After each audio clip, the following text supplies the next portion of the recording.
Look, not bad for a first timer. Hi guys! Ubani ko ninyo magluto taog banana cake. Hi mga mandeng! It's me again, Jing. Jing.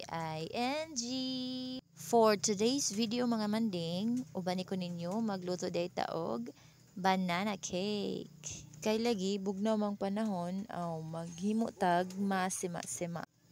For the go.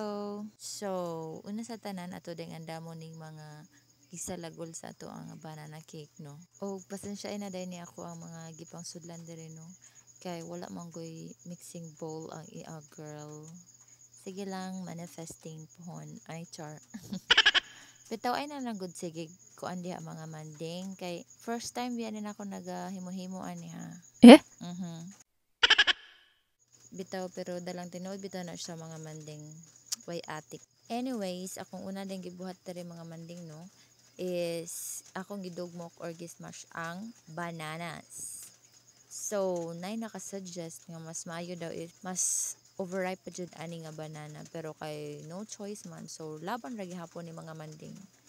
So, next na kong gibuhat diha is nagmix ko sa wet or liquid ingredients. So, ang akong gibutang diha una is gatas.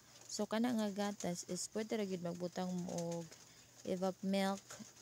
And then, ako ang gigamit diha is powdered milk ra na siya nga gibutangan og water. So, next na kong gibutangan is ang itlog. So, nakita ninyo no nga, gibutang to na ko siya tagsa-tagsa sa bowl. Kay basin og baho ang egg niya. Ako mabutang diri so, magbalik na sa tasugod. So, next ani is gibutang nako ang oil or butter. Kung walay butter, pwede ra gyud na siya oil. Nga nakasayop lang ani akong butter is nagahin na siya imbis gitunaw pero nataw-tawran man siya gamit. So, mo na siya. Pero sige lang, laban ra gyud gihapon na mga manding. So, next na tong ibutang kay ang saging. Sunod sa saging kay ang brown sugar. Then, i-mix. Next na tong ibutang is ang vanilla essence. So, makabantay mo diha no nga ato ang butter kay nagtibugol pero laban ra na mga manding mawala ra na siya inig-mix later. Next na tong ibutang is ang ato ang harina. So, ako ra na siyang gi-divide og mga katulo para di kayo daghan, di kayo lisod i-mix kay. Samot na nga walay mixer ang girl. Wala man yan nadala kay tuman sa lungsod. So, agwanta sa tinidor manding. And then, ako na yung gihurot og butang ang harina. And then, i-mix na na siya, hinay-hinay. Kaya di lang po palabi ang kusog kay ma-overmix sad siya. So, sige go. Madugay na tong mix din ha. Mawala na kayo ng mga bumps diya sa harina. So, meaning na mix na siya. Steam roasted ni siya guys. Tinid siya sa oven. And then next, naghaling na dayon ko sa ubos. Sa ubos ra ko ani magluto guys. Kay lisod kaayo dito sa dapog. Taas kaayo good.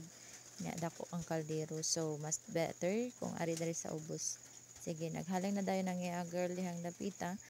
Then, pasensya na sa kabaton ang dihang dapita guys. No? Kay wala pa magod na sa minto din ha guys. Mo nang butangan lang sa siyag mga bato kay lapok mo na siyag mag-ulan. So next, ibutang na dayon ni mama ang kaldero nga na ay tubig no para pabukalan. Speaking of ulan, naulan gid niyang dapita guys. So nagbalhin na pud ni sa kaldero ana kay nabahaan man di ay to ang ihalingan. And after 30 to 40 minutes, tadang! Here's the result.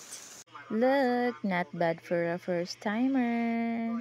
And that's it for today guys. Goodbye and God bless.